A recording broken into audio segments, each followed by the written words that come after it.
If I said to you UG, you'd probably say, what am I on about? But if I said to you Dugard, you'd know what I'm on about.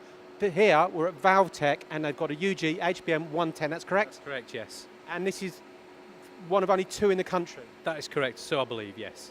So how long have you had the machine? We've had it 4 years now.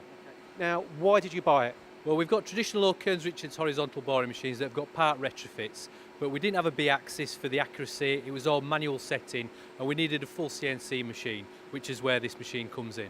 Okay, so it's a huge machine in terms of access. I think that speaks for itself. Yeah, we can get quite a big job in there. We've got plenty of travel on there. We get 10 tonnes on the table. 10 tonnes. So in terms of the actual envelope, 3 metres by? It's 3 metres X, 1.8 in Y, and we have 1.25 in Z.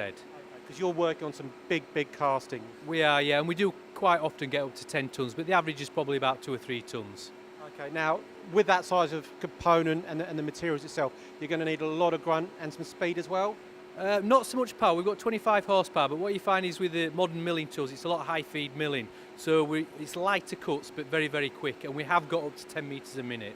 10 metres a minute, so pretty impressive stuff there. It can get a bit scary, yes.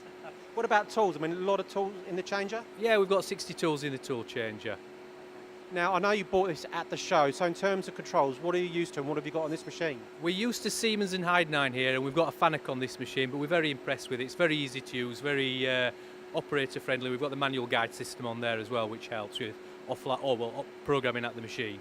Now, HBM, horizontal boring machine, but you've actually got the Cogsdills ZX300 on it, so it's almost turning it into a lathe as well? It is, yeah, so it's a lot more versatile than just a standard horizontal boring machine. So we've got the best of both worlds, a lathe and a milling machine. Brilliant. So I suppose testament to the actual machine itself, would you buy another one? I would, yes, definitely.